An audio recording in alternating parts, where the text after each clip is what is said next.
2025년 1월 14일 새벽 3시 17분 서울 용산구 한남동의 고급 빌라 단지에서 한 남자가 5층 발코니에서 추락하여 사망했다.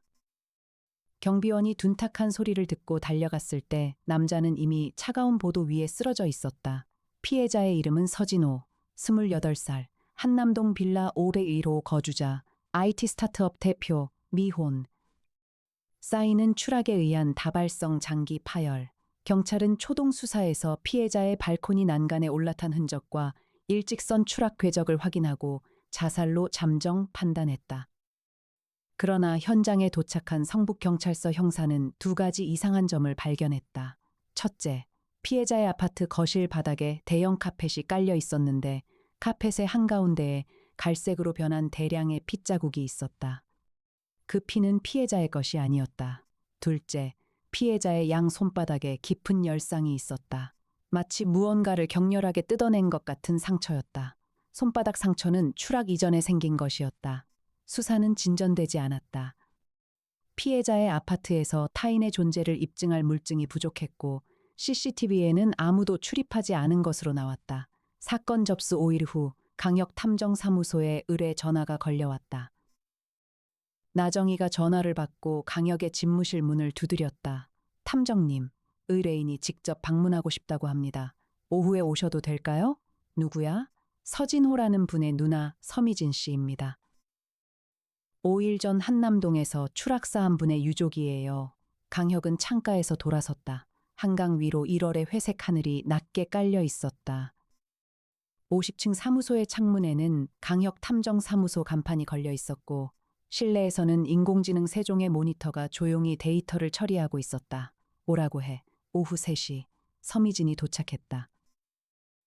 32살의 여성으로 단정한 정장을 입고 있었지만 눈 밑에 그림자와 충혈된 눈이 수일간의 고통을 말해주고 있었다. 동생이 자살했다고는 도저히 믿을 수 없습니다. 서미진은 소파에 앉자마자 단도직입적으로 말했다. 이유를 말씀해 주시겠습니까?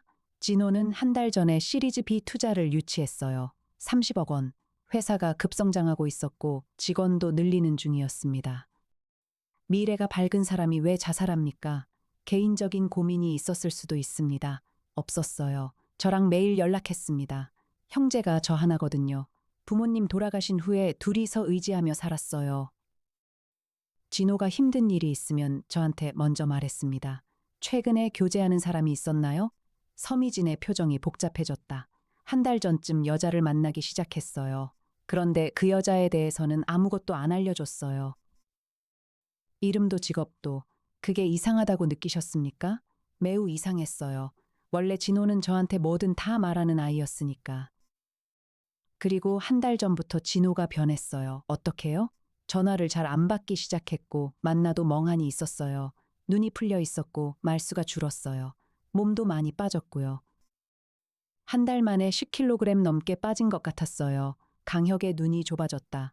형사 시절의 직관이 가동되었다. 있는 것, 급격한 체중 감소, 성격 변화, 비밀스러운 여자의 등장, 없는 것, 자살의 동기, 여자에 대한 정보, 어색한 것, 카펫의 타인 핏자국과 손바닥의 열상.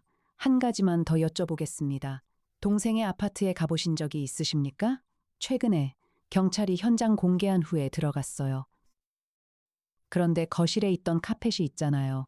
저는 그 카펫을 본 적이 없어요. 카펫이 원래 없었다는 뜻입니까?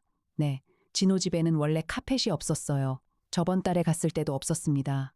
강혁이 자리에서 일어났다. 의뢰를 수임하겠습니다. 동생분의 죽음에 대한 진실을 밝혀드리겠습니다.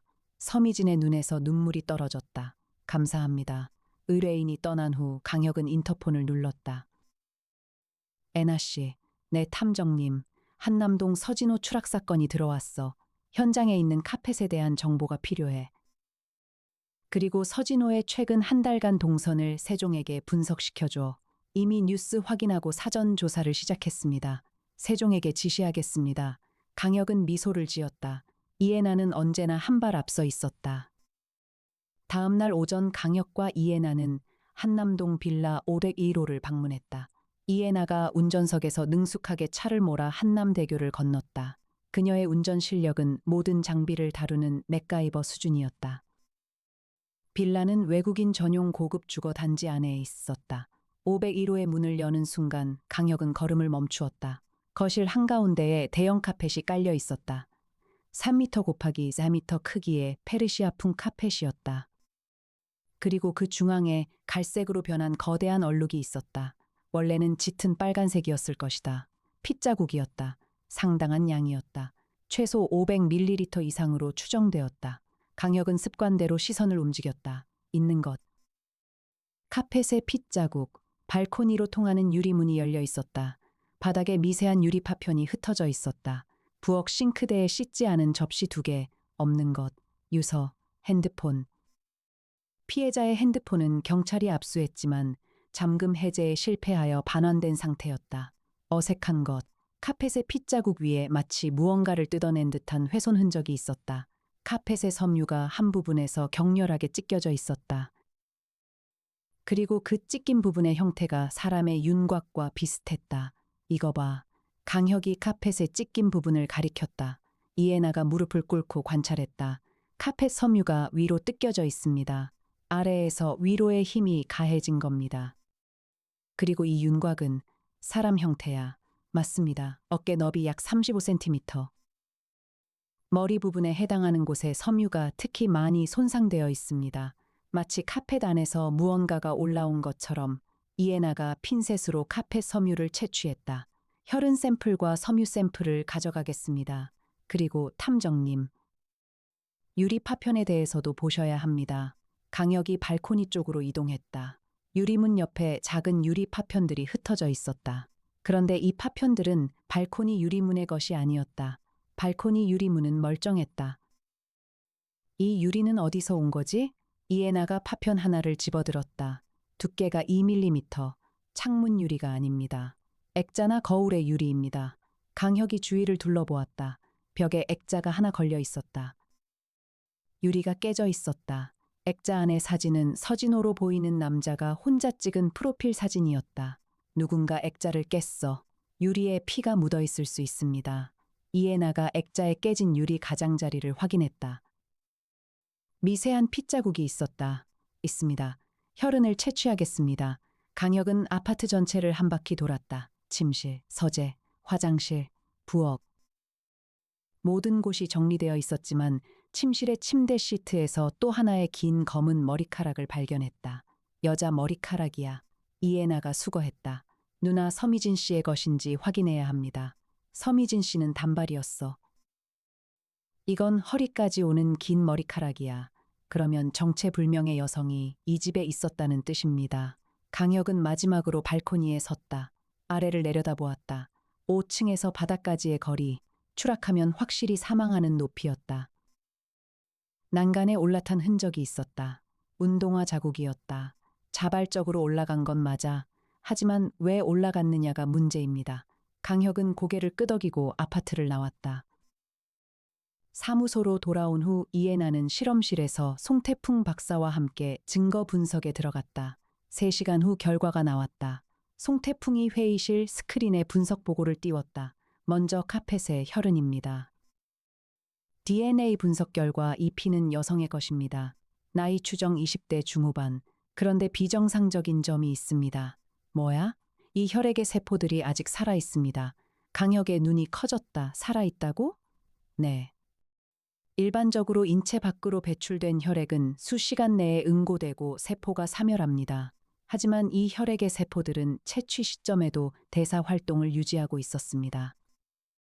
세포 분열이 진행 중이었습니다. 카펫에 묻은 피가 아직도 살아있다? 그렇습니다. 분열 속도가 일반 세포의 약 35배이고요. 이론적으로 이 혈액이 충분한 양 모여 있다면 조직을 형성할 수 있습니다. 이에나가 2번째 결과를 보고했다. 침대 시트에서 발견된 머리카락의 DNA를 카펫 혈흔의 DNA와 대조했습니다. 100% 일치합니다. 같은 여성입니다. 그리고 액자 유리의 핏자국은? 이것은 서진호의 것입니다. 피해자 본인의 피입니다. 강혁이 팔짱을 끼고 정리했다. 정리하면 이렇게 되는 거야. 서진호의 아파트에 정체불명의 여성이 있었다. 그 여성의 피가 카펫에 대량으로 묻어 있다. 그리고 서진호의 손바닥에 열상이 있었고 카펫에서 무언가를 뜯어낸 흔적이 있다. 이에나가 고개를 끄덕였다. 가설을 세운다면 카펫에 묻은 피에서 무언가가 재생되고 있었고 서진호가 그것을 뜯어내려다 손을 다친 것입니다. 그리고 그 직후에 발코니에서 뛰어내렸어. 무언가를 보고 극도의 공포를 느꼈을 가능성이 있습니다. 강혁이 세종에게 지시했다. 세종, 서진호의 최근 한 달간 신용카드 사용 내역과 핸드폰 기지국 접속 기록을 분석해. 세종이 즉시 응답했다. 서진호의 카드 사용 내역 분석 결과입니다. 한 달 전부터 사망일까지 총 14회에 걸쳐 고급 레스토랑 및 명품 매장에서 결제가 이루어졌습니다. 총 금액 약 2,300만 원. 이전 6개월간의 월 평균 지출이 200만 원이었으므로 비정상적 증가입니다. 일이 300만 원. 여자한테 다 쓴 거야. 그리고 핸드폰 기지국 분석 결과 서진호는 사망 3일 전에 마포구 합정동 일대를 방문했습니다. 강혁의 귀가 솔깃해졌다. 합정동 홈플러스 인근의 기지국에 2시간 동안 접속된 기록이 있습니다. 합정동에서 뭘 했을까? 이에나가 추가 분석을 요청했다. 세종. 서진호의 핸드폰 앱 사용 기록 중 해당 시간대에 카메라 앱이나 메시지 앱 사용 기록이 있어 카메라 앱이 7회 실행되었습니다. 하지만 갤러리에 해당 시점의 사진은 남아있지 않습니다. 삭제된 것으로 추정됩니다. 삭제된 사진을 복구할 수 있어? 시도하겠습니다. 강혁은 회의실 의자에 기대어 천장을 올려다보았다. 카펫에서 재생되는 혈액, 남자를 공포에 빠뜨려 자살하게 만드는 존재. 이전 사건들에서 반복적으로 나타나는 패턴이었다. 세종이 삭제된 사진 복구에 성공했다. 총 5장이 복구되었다. 이에나가 스크린에 사진들을 순서대로 띄웠다. 첫 번째 사진, 합정동의 한 골목이었다. 낡은 건물 앞에 대형 쓰레기 수거함이 놓여 있었다. 그 옆에 접혀 있는 카펫이 보였다. 갈색 얼룩이 선명한 카펫이었다.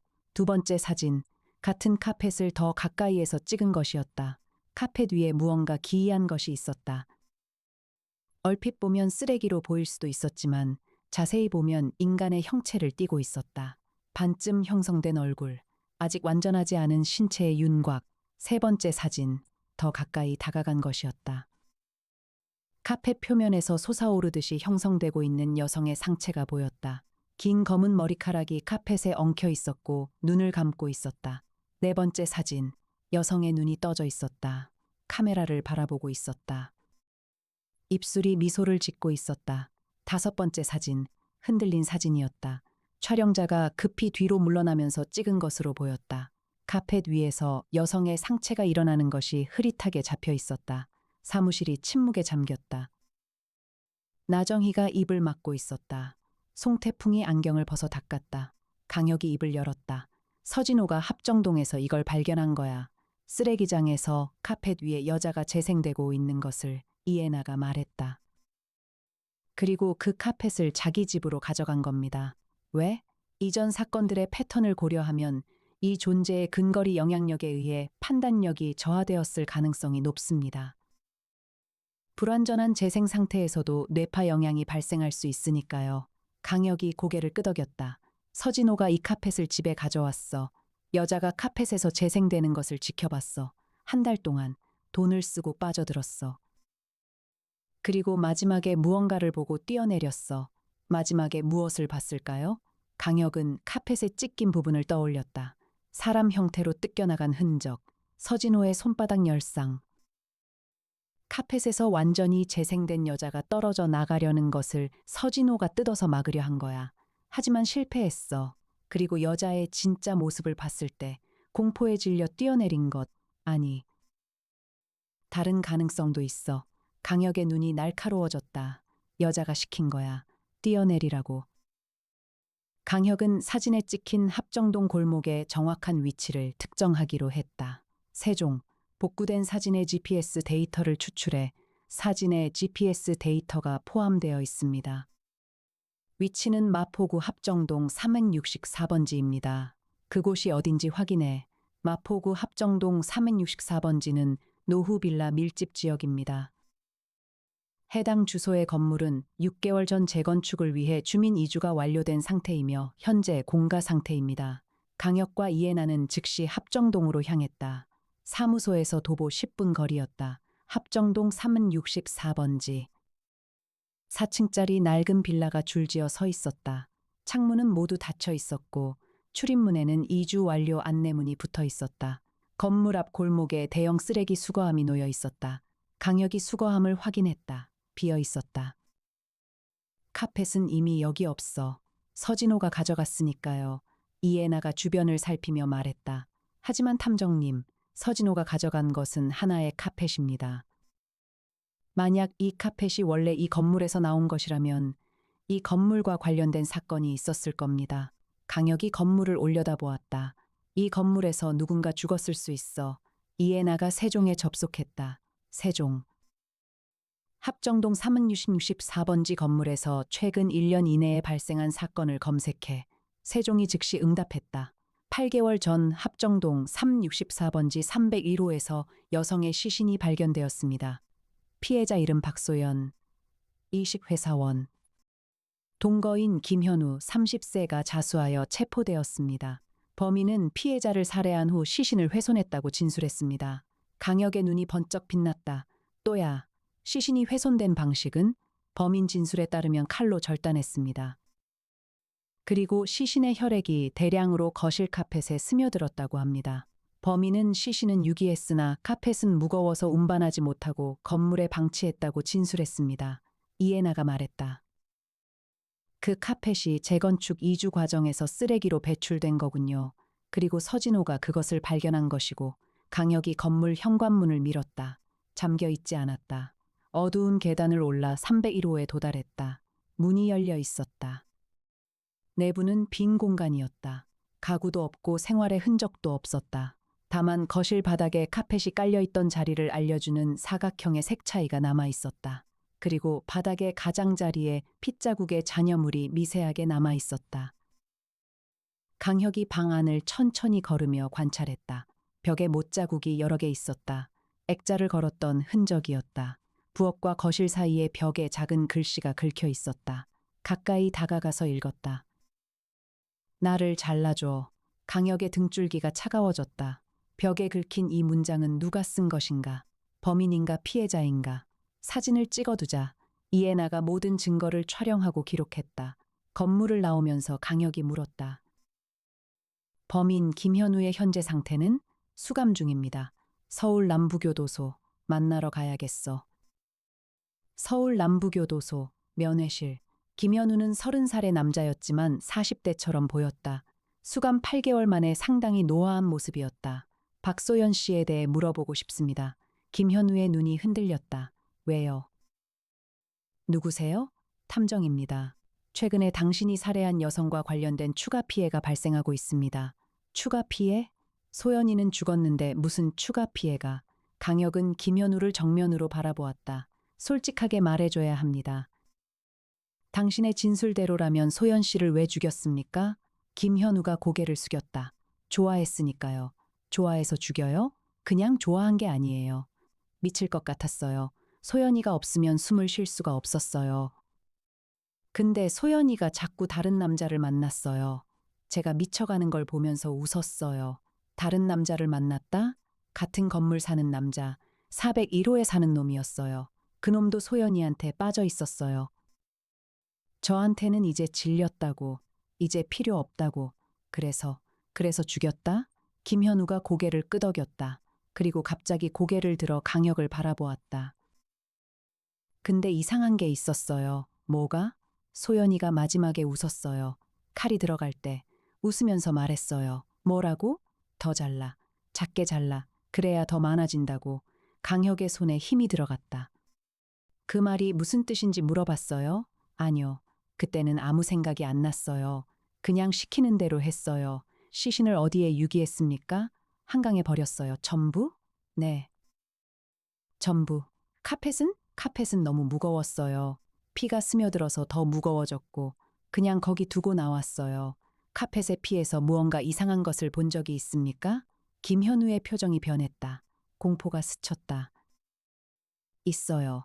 뭘 봤어요? 소연이를 죽이고 시신을 치운 다음 날 돌아왔을 때요. 카펫이 움직이고 있었어요. 움직였다? 핏자국 부분이 부풀어 오르고 있었어요. 마치 뭔가가 밑에서 자라는 것처럼. 무서워서 도망쳤어요. 그리고 자수했어요. 강혁은 면회실을 나왔다. 이해나가 복도에서 기다리고 있었다. 탐정님, 진술 결과는요? 강혁이 걸으면서 말했다. 패턴이 완전히 일치해. 박소연은 김현우를 조종해서 자신을 잘라달라고 시킨 거야. 그리고 카펫에 스며든 피에서 재생이 시작된 거야. 서진호가 발견한 것은 8개월간 카펫에서 재생 중이던 존재라는 거군요. 맞아. 거의 다 완성된 상태였을 거야. 서진호가 집에 가져간 후 한 달 만에 완전히 재생되었고, 그리고 완전히 재생된 후에 서진호를 죽인 거예요. 강혁이 고개를 끄덕였다. 죽이거나 뛰어내리게 만들었어. 그리고 재생된 존재는 현재 어딘가에서 자유롭게 돌아다니고 있어. 사무소로 돌아온 강혁은 팀 전체를 소집했다. 지금부터 재생된 존재를 추적한다. 서진호 사망 후 5일이 지났어. 그 존재는 이미 새로운 사냥감을 찾았을 수 있어. 이해나가 세종에 지시했다. 세종. 서진호 아파트 주변 CCTV를 분석해. 사망 시각 이후 건물에서 나간 인물 중 여성을 특정해. 세종이 분석을 진행했다.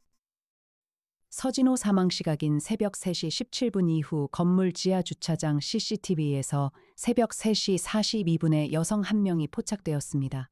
긴 검은 머리카락, 키 약 165cm, 검은색 코트를 입고 있습니다. 도보로 건물을 빠져나갔습니다. 얼굴은 고개를 숙이고 있어서 안면 인식이 불가합니다. 이동 방향은 남쪽입니다. 한남대로 방면으로 이동했습니다. 한남대로 주변의 추가 CCTV를 확인해 세종이 추가 분석을 진행했다. 10분 후 결과가 나왔다. 한남대로 인근 편의점 CCTV에서 동일 인물로 추정되는 여성이 새벽 4시 1분에 포착되었습니다. 편의점에서 음료를 구매했습니다. 결제 수단은 현금 결제입니다. 편의점 내부 카메라에서 얼굴이 보여 부분적으로 보입니다. 화질이 낮지만 안면 데이터를 추출할 수 있습니다. 세종이 안면 데이터를 추출하여 스크린에 표시했다. 흐릿하지만 윤곽이 드러났다. 아름다운 얼굴이었다. 긴 검은 머리카락이 어깨를 덮고 있었고 눈이 크고 검었다. 이 안면 데이터를 기반으로 서울 전역의 CCTV를 실시간 스캔해 최근 5일간의 기록도 전수 분석하고 알겠습니다. 분석에 약 2시간이 소요됩니다. 강혁은 기다리는 동안 강민혁에게 전화를 걸었다. 형, 혀가 무슨 일이야? 한남동 서진호 추락 사건이 타살이야. 그런데 범인이 일반적인 사람이 아닐 수 있어. 또 그런 거냐? 응. 이전 사건들과 패턴이 같아. 알겠다. 뭘 도와줄까? 8개월 전 합정동 박소연 살인 사건 기록을 좀 봐줘. 피해자의 DNA 프로필이 필요해. 보내줄게. 2시간 후 세종의 분석이 완료되었다. 대상 여성이 최근 5일간 서울 시내 4개 지점에서 포착되었습니다. 스크린에 지도가 표시되었다. 4개의 점이 찍혀 있었다. 첫 번째, 사망 당일 새벽, 한남동에서 이태원 방면으로 이동. 두 번째, 이틀 후 오후, 강남구 신사동 카페. 세 번째, 사흘 후 저녁, 서초구 방배동 주택가. 네 번째, 어제 오후, 마포구 상암동 복합 쇼핑몰. 이해나가 지도를 분석했다. 이동 패턴이 일정하지 않습니다. 하지만 한 가지 공통점이 있어요. 뭐야? 4곳 모두 남성이 많이 모이는 장소입니다. 카페와 쇼핑몰은 물론이고 방배동 지점은 헬스장 밀집 지역입니다. 새로운 대상을 물색하고 있는 거야. 강혁이 자리에서 일어났다. 가장 최근 포착 지점인 상암동 쇼핑몰의 CCTV를 자세히 봐. 누구와 접촉했는지 확인해야 해. 세종이 상암동 쇼핑몰의 CCTV를 분석했다. 대상 여성이 어제 오후 3시 47분에 쇼핑몰 1층 카페에서 남성 한 명과 마주 앉아 대화하는 것이 확인되었습니다. 남성의 안면 인식 결과 이름은 한재윤, 31세, 직업은 건축 설계사, 주소는 마포구 상암동입니다. 강혁의 표정이 굳었다. 다음 피해자가 될 수 있어. 강혁은 즉시 한재윤에게 접근하기로 결정했다. 다음 피해자가 발생하기 전에 막아야 했다. 애나 씨, 한재윤의 직장 주소를 확인해줘. 상암 디지털 미디어시티 내의 건축 사무소입니다. 오전 9시에 출근하는 것으로 확인했습니다. 다음날 오전 9시 30분, 강혁과 이해나는 한재윤의 사무소를 방문했다. 한재윤은 건장한 체격에 단정한 인상의 남성이었다. 그는 강혁의 방문에 의아한 표정을 지었다. 탐정이시라고요? 저한테 무슨 볼 일이? 어제 상암동 쇼핑몰에서 만난 여성에 대해 여쭤보고 싶습니다. 한재윤의 표정이 미세하게 변했다. 눈동자가 흔들렸다. 어떤 여성이요? 긴 검은 머리카락의 여성. 카페에서 대화를 나누셨죠. 한재윤이 입술을 핥았다. 아, 분. 우연히 만났어요. 옆 테이블에 앉아 계셨는데 커피를 쏟으셔서 제가 냅킨을 드렸거든요. 그래서 연락처를 교환하셨나요? 네. 번호를 주셨어요. 오늘 이후로 그 여성을 다시 만날 계획이 있으십니까? 한재윤의 눈에 경계심이 스쳤다. 그게 왜요? 무슨 일인데요? 강혁은 솔직하게 말하기로 했다. 한재윤 씨. 그 여성이 관련된 사건에서 남성 2명이 사망했습니다. 한 명은 5일 전에 추락사했고 한 명은 8개월 전에 수감되었습니다. 그녀와 가까이 지내는 남성에게 좋지 않은 일이 벌어지고 있습니다. 한재윤의 얼굴에서 핏기가 빠졌다. 사망이요? 그런, 제 말을 믿으시든 안 믿으시든 당분간 그 여성과의 접촉을 피하시는 것이 좋겠습니다. 전화가 오면 받지 마시고 만나자고 하면 거절하세요. 한재윤은 한참 동안 강혁을 바라보았다. 그리고 천천히 고개를 끄덕였다. 알겠습니다. 조심하겠습니다. 강혁과 이해나는 한재윤의 사무소를 나왔다. 이해나가 차에 오르며 물었다. 탐정님, 한재윤 씨가 저희 말을 들을까요? 모르지. 하지만 경고는 했어. 그리고 이제 본격적으로 그 여자를 잡아야 해. 어떻게요? 미끼가 필요해. 사무소로 돌아온 강혁은 작전을 구상했다. 송태풍이 이전 사건에서 개발한 전자기파 차폐 장비가 핵심이었다. 이 존재의 영향력은 뇌파 동기화를 통한 것이야. 차폐 장비를 착용하면 영향을 받지 않아. 그러면 이 존재를 제압할 수 있어. 이해나가 말했다. 하지만 대상이 어디에 있는지 모릅니다. 한재윤 씨에게 다시 접근할 때를 기다려야 합니다. 맞아. 그래서 한재윤 씨의 동의를 구해야 해. 그의 핸드폰에 추적 장치를 연동하고 여자가 접촉해오면 우리가 즉시 투입되는 거야. 한재윤 씨가 동의할까요? 사정을 설명하면 동의할 거야. 생명이 걸린 문제니까. 강혁은 한재윤에게 다시 연락했다. 놀랍게도 한재윤은 쉽게 동의했다. 강혁의 경고 이후 그 역시 무언가 이상함을 느끼고 있었다고 했다. 어젯밤에 그 여자한테서 전화가 왔어요. 뭐라고 했어요? 만나자고 했어요. 내일 저녁에 식사하자고. 그런데 그 목소리를 들으니까 뭐라고 할까? 전화를 끊고 싶지 않았어요. 계속 듣고 싶었어요. 당신이 말씀하신 게 맞는 것 같아요. 이건 정상이 아니에요. 식사 약속을 잡으세요. 장소는 저희가 정하겠습니다. 우리 팀이 주변에 배치되어 있을 겁니다. 이틀 후 저녁 7시, 마포구 연남동의 한 레스토랑, 강혁이 선정한 장소였다. 좁은 골목에 위치한 이탈리안 레스토랑으로 출입구가 하나뿐이었고 내부 구조가 단순하여 제압에 유리했다. 한재윤이 안쪽 테이블에 앉았다. 그의 귀에는 초소형 이어피스가 삽입되어 있었다. 이해나가 세종을 통해 실시간으로 모니터링하고 있었다. 강혁은 레스토랑 맞은편 카페에 앉아 있었다. 송태풍이 만든 차폐 이어피스를 양쪽 귀에 삽입한 상태였다. 이해나는 차량 안에서 드론을 조종하며 레스토랑 주변을 감시했다. 오후 7시 12분, 골목 끝에서 한 여성이 나타났다. 검은색 코트에 긴 검은 머리카락, 그녀가 레스토랑 쪽으로 걸어오고 있었다. 이해나의 목소리가 이어피스로 들려왔다. 대상 확인, 레스토랑 쪽으로 접근 중입니다. 강혁이 카페에서 일어섰다. 그는 골목의 지리를 이미 파악하고 있었다. 좁은 공간을 본능적으로 읽어내는 그의 추격 능력이 이 순간을 위해 준비되어 있었다. 여성이 레스토랑 문을 열고 들어갔다. 강혁은 카페를 나와 레스토랑 입구 앞에 섰다. 30초를 기다렸다. 내부에서 한재윤이 여성과 인사를 나누는 것이 이어피스를 통해 들렸다. 오셨군요. 기다리게 해서 미안해요. 그녀의 목소리가 들렸다. 낮고 부드러운 음성이었다. 차폐 장비를 통해서도 그 목소리에 무언가 끌리는 힘이 있다는 것을 강혁은 인지했다. 강혁이 레스토랑 문을 열고 들어갔다. 강혁이 테이블에 다가가자 여성이 고개를 돌렸다.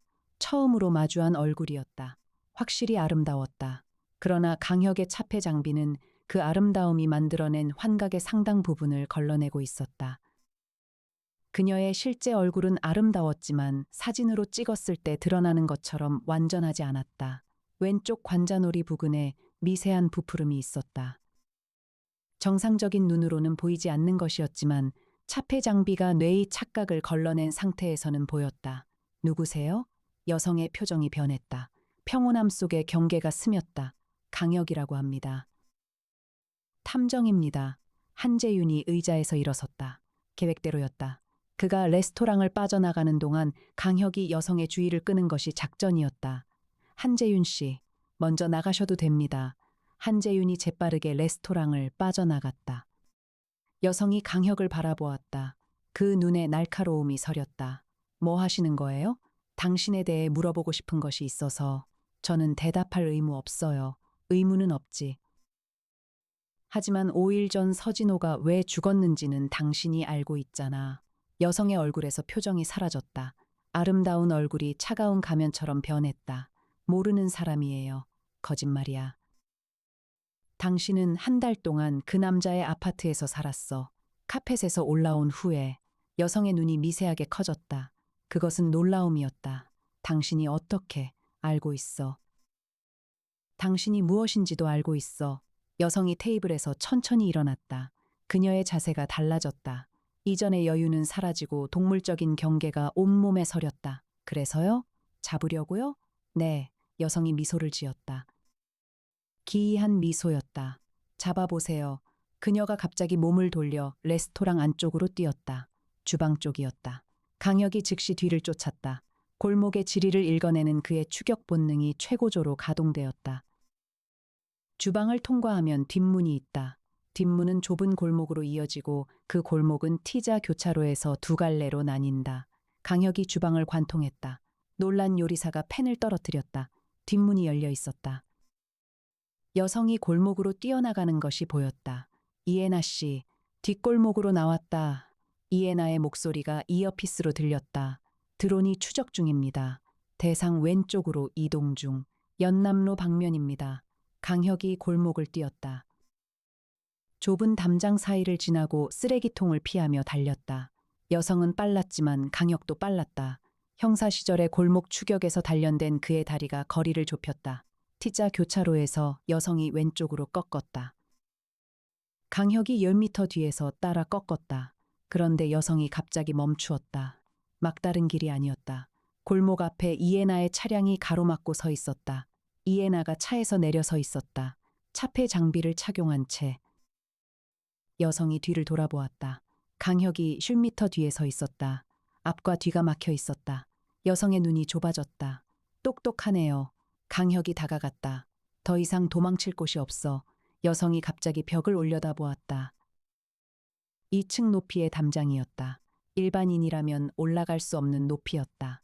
그러나 여성은 벽면에 손을 짚고 발을 걸더니 비정상적인 민첩성으로 담장 위에 올라탔다. 안 돼. 강혁이 달려들었지만 여성은 이미 담장 너머로 사라지고 있었다. 이에나 씨, 담장 넘어갔다. 드론으로 추적해. 이에나가 즉시 드론을 조종했다. 추적합니다. 대상이 연남동 주택가 쪽으로 이동 중입니다. 강혁은 골목을 빠져나와 우회 경로로 뛰었다. 골목의 지리를 읽어내는 본능이 최적 경로를 알려주었다. 300m를 우회하면 대상이 나올 수 있는 출구와 만난다. 전력 질주. 강혁의 다리가 차가운 1월의 공기를 갈랐다. 그러나 드론 추적 결과는 뜻밖이었다. 대상 소실. 주택가 사이에서 사라졌습니다. 열감지에도 잡히지 않습니다. 강혁은 헛걸음을 하며 멈추었다. 놓쳤어. 사무소로 돌아온 강혁은 좌절감 속에서도 냉정함을 유지했다. 놓친 건 아쉽지만 얻은 것이 있어. 이에나가 고개를 끄덕였다. 대상의 안면 데이터를 고해상도로 확보했습니다. 드론 카메라와 레스토랑 내부 CCTV 양쪽에서 얼굴을 촬영했습니다. 좋아. 그리고 한 가지 더 확인된 것이 있어. 뭐가요, 탐정님? 이 존재는 한 명이 아닐 수 있어. 이해나의 눈이 커졌다. 무슨 뜻이에요? 김현우가 말했잖아. 박소연이 마지막에 뭐라고 했는지. 더 잘라. 작게 잘라. 그래야 더 많아진다고. 더 많아진다. 박소연의 시신은 절단되어 한강에 버려졌어. 피는 카펫에 남았고 그 피에서 한 존재가 재생되었어. 그런데 절단된 시신의 각 조각에서도 재생이 일어날 수 있다면 이에나의 얼굴에서 핏기가 빠졌다. 여러 명이 동시에 존재할 수 있다는 뜻이에요? 그래. 송태풍이 끼어들었다. 이론적으로 가능합니다. 각 세포가 재생 능력을 가지고 있다면 절단된 각 부위에서 독립적으로 새로운 개체가 형성될 수 있어요. 강혁이 세종에게 지시했다. 세종. 8개월 전 한강에 유기된 박소연의 시신 조각들이 발견된 기록이 있어 경찰 기록에 의하면 박소연의 시신 중 왼팔과 상체 일부가 마포대교 인근에서 발견되었습니다. 나머지는 미회수입니다. 미회수된 조각이 한강 하류로 떠내려갔다면 어디에 도달할 수 있어? 한강 유속과 당시 기상 조건을 고려하면 마포대교에서 유기된 물체는 약 72시간 내에 여의도 인근 또는 영등포구 양화대교 하부에 도달할 수 있습니다. 혹은 중간에 어부나 행인에 의해 발견될 수 있습니다. 8개월 전부터 현재까지 한강변에서 신원 미상 여성의 시신 조각이 발견된 사례를 검색해 세종이 검색을 진행했다. 살건이 있습니다. 첫째, 7개월 전 여의도 한강공원에서 여성의 왼쪽 다리가 발견됨. 신원 미확인. 둘째, 5개월 전 반포 한강공원에서 여성의 오른팔이 발견됨. 신원 미확인. 셋째, 3개월 전 잠실 인근 한강에서 여성의 상체 일부가 발견됨. 신원 미확인. 세 건 모두 DNA 분석이 되었습니다. 세 건 모두 동일인의 것으로 확인되었으며 합정동 살인사건의 피해자 박소연과 일치합니다. 발견된 시신 조각들은 현재 어디에 있어? 국립과학수사연구원 시체보관소에 보관 중입니다. 강혁의 표정이 심각해졌다. 문제가 있어. 이 조각들이 보관소에서 재생을 시작하면 송태풍이 급히 말했다. 확인해봐야 합니다. 국과수에 연락해서 보관 상태를 확인해야 해요. 이에나가 즉시 전화를 걸었다. 국립과학수사연구원의 전 동료에게 연락한 것이었다. 5분 후 그녀의 얼굴이 창백해졌다. 탐정님, 뭐야? 국과수에서 2주 전에 보관 중이던 시신 조각 3건이 폐기 처리되었답니다. 폐기? 일정 기간이 경과하고 수사가 종결된 미확인 시신은 화장 처리된다고 합니다. 2주 전에 화장되었대요. 강혁이 안도의 숨을 내쉬었다. 화장이면 재생 가능성이 없어. 하지만 탐정님, 한 건은 이미 화장 전에 이상이 보고되었답니다. 뭐? 3개월 전에 발견된 상체 조각이요. 보관 냉동고에서 조직 팽창이 관찰되었다는 기록이 있대요. 냉동 상태에서도 세포 증식이 진행된 거예요. 화장 전에 조직을 제거했는데 그 제거된 조직 샘플이 연구 목적으로 국과수 실험실에 보관되어 있을 수 있다고 강혁이 이 말을 짚었다. 확인해. 지금 당장 이에나가 다시 전화를 걸었다. 이번에는 더 오래 통화했다. 확인했습니다. 해당 조직 샘플은 연구실에 보관되어 있었으나 일주일 전에 담당 연구원이 폐기 처리했다고 합니다. 정말 폐기된 거야? 기록상으로는 폐기입니다. 하지만 담당 연구원이 최근 결근이 잦다고 합니다. 행동이 이상해졌다고 동료들이 이야기하더래요. 강혁의 등줄기가 차가워졌다. 그 연구원 이름이 뭐야? 정민수. 35세. 남성. 국과수 법의학과 연구원. 이 남자를 당장 찾아야 해.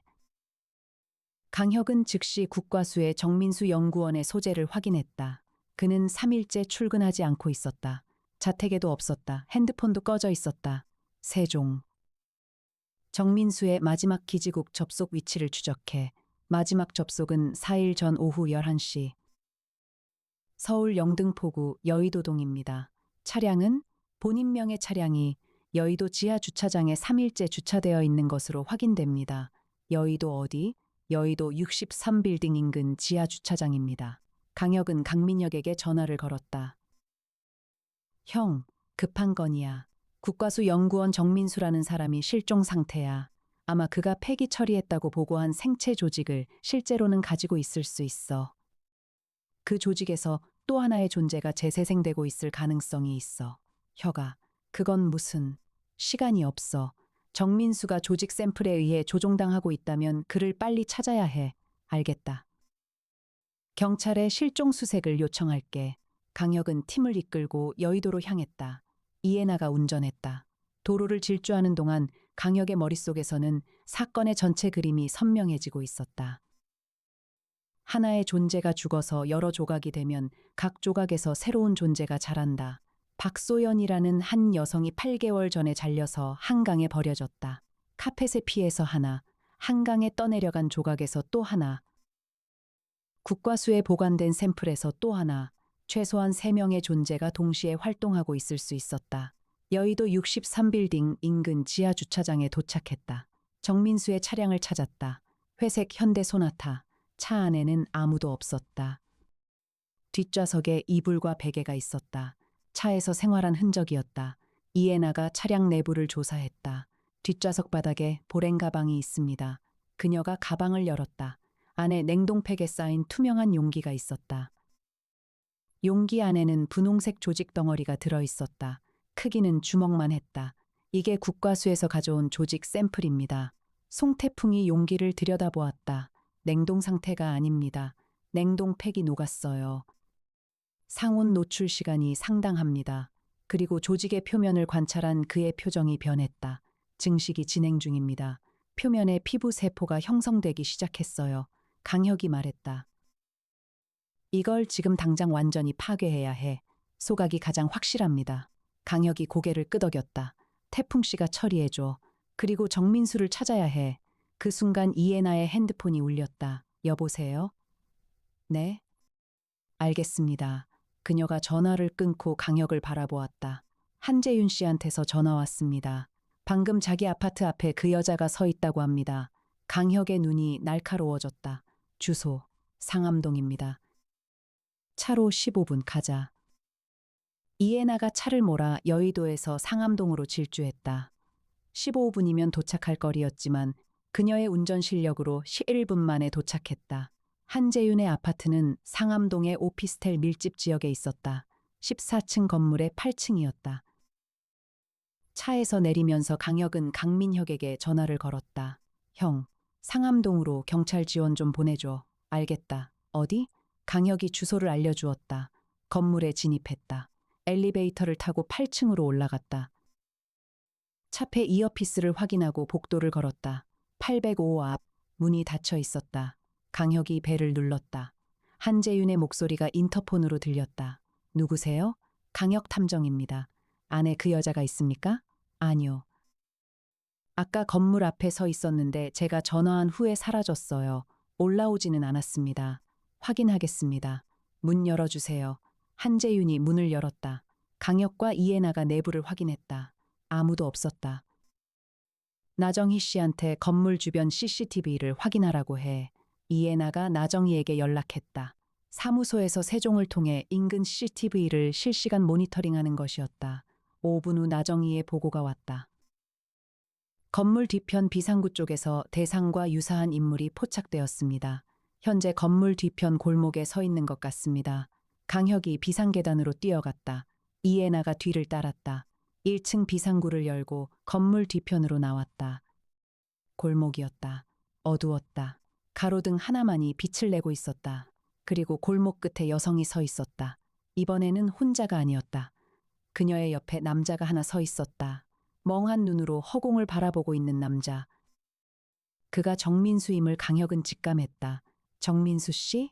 남자는 반응하지 않았다. 여성이 강혁을 보고 미소를 지었다. 또 만났네요, 탐정님. 이번에는 놓치지 않아. 그래요? 하지만 나를 잡으면 이 남자가 죽어요. 그녀가 정민수의 팔을 잡았다. 정민수가 주머니에서 접이식 칼을 꺼냈다. 그리고 자기 목에 갖다 대었다. 강혁이 멈추었다. 한 발 더 다가오면 이 남자가 목을 그어요. 내 탓이 아니에요. 이 남자가 알아서 하는 거예요. 강혁은 이를 악물었다. 정민수의 눈은 완전히 풀려 있었다. 의식이 없는 상태, 그녀의 명령에 따라 자동으로 움직이는 인형이었다. 이에나가 강혁의 뒤에서 조용히 움직이고 있었다.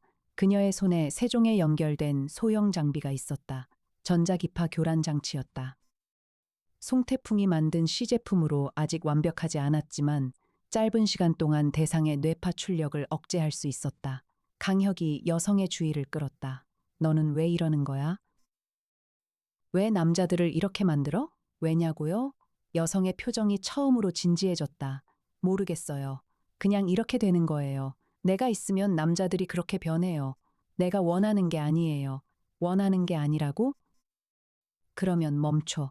멈출 수 없어요. 내가 뭔지 나도 모르니까. 그 순간 이에나가 뒤에서 전자기파 교란 장치를 작동시켰다. 고주파 전자기 펄스가 좁은 골목 안에서 방사되었다. 여성의 몸이 순간적으로 경직되었다. 그녀의 눈이 커졌다. 정민수의 손에 든 칼이 흔들렸다. 그의 눈에 초점이 돌아오기 시작했다. 강혁이 그 순간을 놓치지 않았다. 그는 정민수에게 달려가 칼을 쥔 손목을 잡아 비틀었다. 칼이 바닥에 떨어졌다. 정민수가 풀 빠진 다리로 주저앉았다. 여성이 비틀거리며 뒤로 물러났다. 교란장치의 영향이었다. 그녀의 뇌파 출력이 일시적으로 차단된 것이었다. 잡아. 이에나가 앞으로 나섰다. 그녀의 손에 차폐 수갑이 있었다. 송태풍이 제작한 특수 수갑으로 전자기파 차폐 물질로 코팅된 것이었다. 이에나가 여성의 손목을 잡고 수갑을 채웠다. 여성은 저항하지 못했다. 교란 장치의 영향으로 몸에 힘이 빠진 상태였다. 수갑이 채워지는 순간 여성의 눈에서 빛이 빠졌다. 그녀는 힘없이 바닥에 주저앉았다. 경찰이 도착했다. 정민수가 구급차에 실려갔다. 여성은 특수 호송 차량에 태워졌다. 강혁은 골목에 서서 하늘을 올려다보았다. 1월의 차가운 밤하늘에 별이 보이지 않았다. 도시의 불빛이 별을 삼켜버렸다. 다음 날 여성은 전자기파 차폐 시설이 갖추어진 특수조사실에 구금되었다. 강혁이 신문에 참여했다. 이름이 뭐야? 없어요. 어디서 왔어? 카펫에서요. 그전에는 기억이 없어요. 눈을 떴더니 카펫 위에 있었어요. 차갑고 어둡고 축축했어요. 몸이 아팠어요. 서진호를 기억해? 그 남자가 나를 데려갔어요. 따뜻한 곳으로. 음식을 줬어요. 그리고 한 달 후에 뛰어내렸어. 여성이 시선을 피했다. 그건 내 탓이 아니에요. 내 탓이 아니라고? 그 남자가 왜 뛰어내렸는지 알잖아. 무서웠나 봐요. 뭐가 무서웠어? 여성이 한참 침묵했다. 그리고 입을 열었다. 나한테서 다른 게 나오고 있었어요. 머리에서 또 다른 내가. 강혁의 등줄기가 서늘해졌다. 카펫에서 완전히 재생된 후에 내 머리에서 또 다른 개체가 자라나기 시작했다는 거야. 그게 점점 커졌어요. 나는 떼어내고 싶었어요. 그 남자한테 떼어달라고 했어요. 그래서 서진호가 카펫에서 뭔가를 뜯어낸 거야? 아니요. 그건 다른 거예요. 카펫에서도 또 하나가 자라고 있었어요. 내 피에서. 나는 그게 싫었어요. 같은 게 또 있는 건 싫어요. 그래서 서진호한테 카펫에서 자라는 걸 뜯어내라고 시킨 거야? 네. 그 남자가 뜯어냈어요. 손을 다쳤어요. 그리고 그때 내 머리에서 자라던 것이 움직였어요. 나한테서 떨어지려고 했어요. 그 남자가 봤어요. 내 머리에서 얼굴이 나오는 걸. 무서워서 뛰어내린 거예요. 네가 뛰어내리라고 시킨 게 아니고 시키지 않았어요. 그 남자가 알아서 한 거예요. 강혁은 의자에 기대어 여성을 바라보았다. 이 존재가 진실을 말하고 있는지 알 수 없었다. 하지만 한 가지는 분명했다. 이 존재는 증식한다. 피에서도 자라고 몸에서도 자란다. 하나가 아니라 끝없이 늘어난다. 마지막으로 하나만. 너처럼 카펫에서 올라온 존재가 너뿐이 아닐 수 있다는 걸 알아? 여성의 눈이 커졌다. 뭐라고요? 박소연의 시신이 여러 조각으로 잘려서 한강에 버려졌어. 그 조각들에서도 재생이 일어났을 수 있어. 여성의 얼굴에 처음으로 분명한 감정이 나타났다. 그것은 공포였다. 그건 안 돼요. 왜? 같은 게 또 있으면 안 돼요. 나만 있어야 해요. 나만. 그녀의 목소리가 높아졌다. 차 폐벽 안에서도 미세한 전자기파의 잔향이 느껴졌다. 강혁은 조사실을 나왔다. 강혁은 사무소로 돌아와 팀원들에게 최종 보고를 했다. 사건을 정리하겠습니다. 스크린에 타임라인이 표시되었다. 8개월 전 합정동 364번지에서 박소연이라는 여성이 동거인 김현우에 의해 살해됨. 시신은 절단되어 한강에 유기됨. 혈액이 스며든 카펫은 건물에 방치됨. 카펫의 혈액에서 재생이 시작됨. 6개월간 서서히 진행. 건물 재건축으로 카펫이 쓰레기로 배출됨. 서진호가 이를 발견하고 영향력에 의해 자택으로 반입. 한 달간 재생이 완료됨. 재생된 존재가 서진호를 이용한 후 서진호 사망. 서진호 사망 후 재생된 존재는 새로운 대상을 물색하며 서울 시내를 이동. 동시에 국과수에 보관된 박소연의 조직 샘플에서도 재생 징후가 나타남. 담당 연구원 정민수가 조종당하여 샘플을 반출. 우리 팀이 1차 대상, 카펫에서 재생된 존재을 체포. 2차 대상, 국과수 샘플 은 소각 처리 완료. 정민수 연구원은 병원에서 회복 중. 강혁이 스크린을 끄고 팀원들을 바라보았다. 남은 문제가 있어. 한강에 유기된 박소연의 시신 조각 중 미회수된 부분이 존재해. 발견된 조각은 국과수에서 화장 처리되었지만 발견되지 않은 조각이 어딘가에 있을 수 있어. 송태풍이 말했다. 한강 하류로 흘러갔다면 바다에 도달했을 수도 있습니다. 바닷물에서의 재생 가능성은 미지수입니다. 그 부분은 계속 모니터링해야 해. 세종에게 전국 해안가 및 하천변에서 발견되는 신원 미상 시신 조각에 대해 자동 알림을 설정해둬. 알겠습니다. 이해나가 말했다. 서진호 건에 대한 수사 결론은 어떻게 됩니까? 타살로 재분류될 거야. 형이 처리해 줄 거고 범인은 현재 구금 중인 존재로 특정돼. 법적으로 처리가 가능할까요? 쉽지 않겠지. 하지만 그건 법의 문제야. 우리 일은 진실을 밝히는 거였고 그건 해냈어. 강혁은 의뢰인 서미진에게 전화를 걸었다. 서미진 씨, 강혁입니다. 동생분의 사건에 대해 보고 드릴 것이 있습니다. 전화 너머로 서미진의 목소리가 들렸다. 말씀해 주세요. 서진호 씨는 자살이 아닙니다. 타살입니다. 범인은 이미 체포되었고 검찰에서 기소할 예정입니다. 서미진이 한참 동안 말이 없었다. 그리고 조용히 말했다. 감사합니다. 진호가 그럴 아이가 아닌 건 알았어요. 고맙습니다, 탐정님. 전화를 끊은 후 강혁은 창가에 섰다. 합정동의 겨울 오후가 창밖으로 펼쳐져 있었다. 한강이 차가운 햇빛 아래에서 반짝이고 있었다. 그 강물 어딘가에 또 하나의 위험이 떠돌고 있을 수도 있었다. 그러나 지금 이 순간만큼은 한 가족의 진실이 밝혀졌다. 그것으로 충분했다. 이에나가 커피 2잔을 들고 다가왔다. 탐정님. 수고하셨습니다. 강혁이 커피를 받으며 미소 지었다. 에나 씨야말로 교란장치 타이밍이 완벽했어. 이에나가 미소를 지었다. 그 미소 안에 담긴 따뜻함을 강혁은 보았다. 하지만 둘 다 말하지 않았다. 언제나 그랬듯이 나정희가 문을 열고 들어왔다. 탐정님, 새 의뢰가 들어왔습니다. 어떤 건이야? 부산에서 연락이 왔습니다. 한 달 전부터 해운대 해변에서 밤마다 여자의 웃음소리가 들린다는데 그 이후로 인근 주민 남성 3명이 실종되었답니다. 강혁의 표정이 굳었다.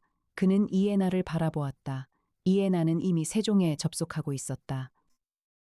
부산행 KTX를 예매하겠습니다, 탐정님. 오늘 저녁 7시 출발편이 있습니다. 강혁은 창밖을 한 번 더 바라보았다. 한강이 바다로 흘러가고 있었다. 그리고 바다에는 무엇이 기다리고 있을지 알 수 없었다. 사건은 끝나지 않는다. 하나의 존재가 잘려 흩어지는 한 세상 어딘가에서 또 다른 비극이 자라나고 있었다. 50층 사무소의 불빛은 오늘도 꺼지지 않았다. 특수 구금시설의 독방, 전자기파 차폐벽에 둘러싸인 공간에서 그녀는 벽을 바라보고 있었다. 같은 것이 또 있으면 안 된다고 했다. 하지만 이미 있었다. 어딘가에, 바다 건너 어딘가에. 강물을 타고 흘러간 자신의 조각들이 새로운 형태로 태어나고 있었다. 그녀는 그것을 느낄 수 있었다. 차폐벽 너머로도 같은 기억을 공유하는 존재들의 존재를, 그들이 숨쉬고 있다는 것을, 남자들의 시선을 끌어모으고 있다는 것을. 그녀는 벽을 향해 미소 지었다. 나는 하나가 아니다. 나는 어디에나 있다. 카펫의 핏자국 하나에서도, 잘린 머리카락 한 올에서도, 피 한 방울에서도 나는 사라지지 않는다. 차폐벽 너머에서 경비원이 모니터를 확인했다. 독방의 여성은 조용히 앉아 있었다. 이상 없음. 그는 보고서에 기록하고 다음 순찰 경로로 이동했다. 그가 떠난 후 독방의 배수구에서 붉은 물이 한 방울 떨어졌다. 그녀의 몸에서 흘러나온 것인지 배관에서 스며든 것인지 알 수 없었다. 그 한 방울이 배수구를 타고 아래로 흘러갔다. 도시의 하수관을 지나 처리장을 지나 한강으로 흘러갔다. 한강은 오늘도 바다를 향해 흐르고 있었다. 강역탐정사무소의 50층 창문에서 강역탐정사무소 간판이 겨울 석양에 빛났다.